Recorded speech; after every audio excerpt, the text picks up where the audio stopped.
Nessa nossa aula 3 a gente vai falar de tipos de dados.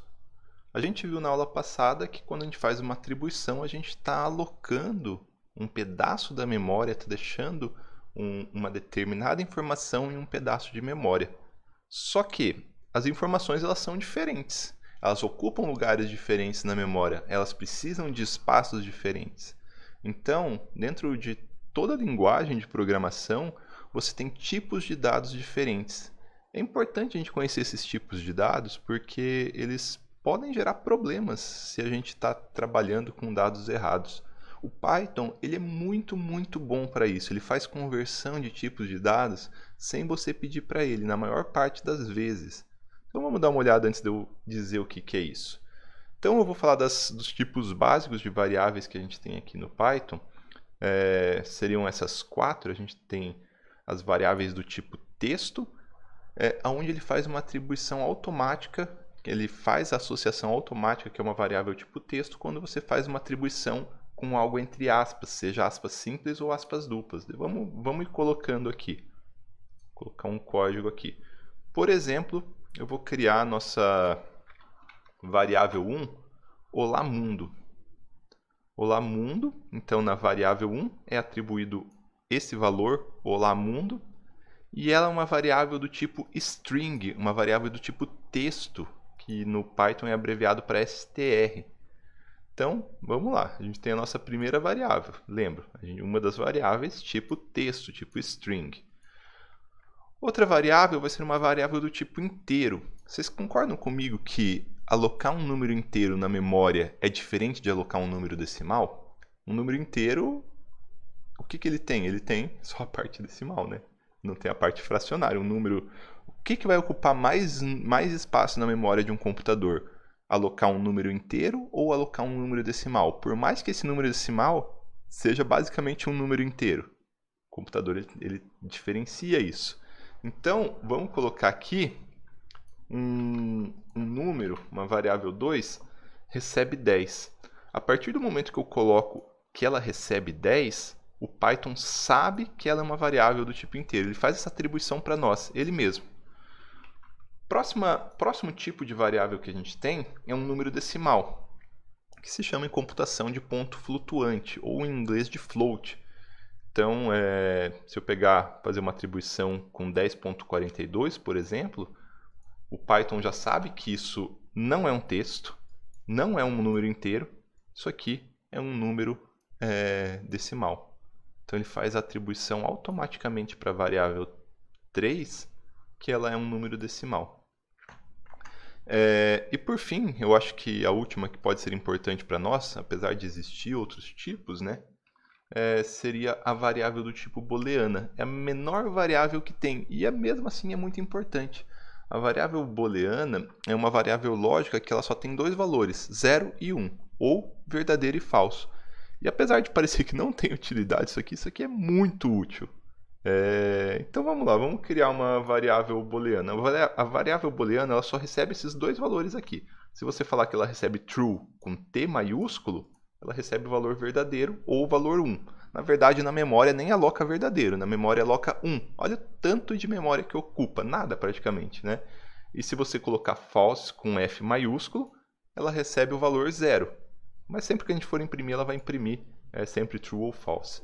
Então, vou colocar aqui var 4, recebe true, por exemplo.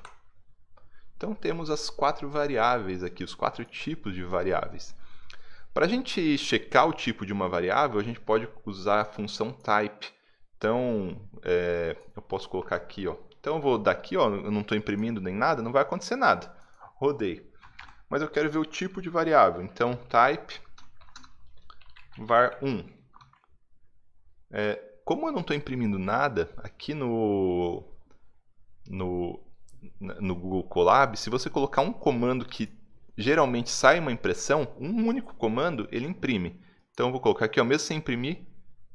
Tá, eu não coloquei aqui. True. Eu acho que eu tinha colocado, não tinha não? Olha aí, ó. Ou eu posso colocar melhor ainda. Print. Imprima o tipo da variável 1. Então, uma variável 1 é uma variável do tipo string. A variável 2 ela é uma variável do tipo inteiro. A variável 3 é uma variável do tipo float, ponto flutuante, número decimal. E a variável 4 é uma variável do tipo booleana, uma variável que só pode ser sim ou não. Por que é importante eu falar disso? Pode ser a aula que vai parecer assim, nossa, não tem nada a ver o que ele falou. Ah, tem uma variável que é inteira, tem outra que não é inteira. E o que isso tem a ver? Para o Python, na verdade, até pouco. Mas se vocês estiverem trabalhando em outra linguagem de programação, normalmente primeiro você tem que declarar a variável antes de usar ela. Não existe essa atribuição automática. Ah, você mandou um número sem ponto, então é um número inteiro. Você mandou um número com ponto, então é uma variável float padrão, porque tem float com mais casas decimais e por aí vai. Se a gente pegar uma outra linguagem de programação e pedisse para fazer isso aqui, A recebe, vamos lá, var 2, que vale 10, mais var 3, que vale 10.42, e mandasse imprimir A, aqui a gente vai retornar um resultado. Deixa eu apagar isso aqui, que eu não vou usar isso aqui por agora. Retornou 10.42, porque o Python ele fez a conversão sozinho, sem você pedir, de uma variável inteira para uma variável float, porque você não tem como somar um inteiro com um float. Em outras linguagens de programação, pode ser que isso não aconteça. O Python ele elimina muito desses tipos de erro, só que isso aqui ainda pode acontecer erro, ainda pode acontecer. Por isso é muito importante. Às vezes você vai receber um erro. Eu vou colocar um exemplo aqui que já está um pouco mais avançado do que nossa aula, mas eu acho que acaba sendo importante. Vamos ver. Não, vou deixar mais para frente, senão vai confundir demais. Depois, quando chegar lá na frente, eu falo disso. Mas então existe essa conversão automática. Você não tem como usar uma variável, somar variáveis de tipos diferentes. Mas aqui no Python, felizmente, ele faz essa conversão para você. Geralmente, você, até para não se confundir, você sempre procura o tipo da variável. Que tipo de variável vocês acham que vai ser essa? Ela tem que ser uma float, né? Porque ela somou uma inteira com uma float e retornou um número que é float. Então, type a float. Houve essa conversão. Então, é isso por hoje. Logo vocês vão ver que isso faz mais sentido no futuro, quando a gente começar a ver alguns errinhos. Beleza, pessoal? Até a próxima aula.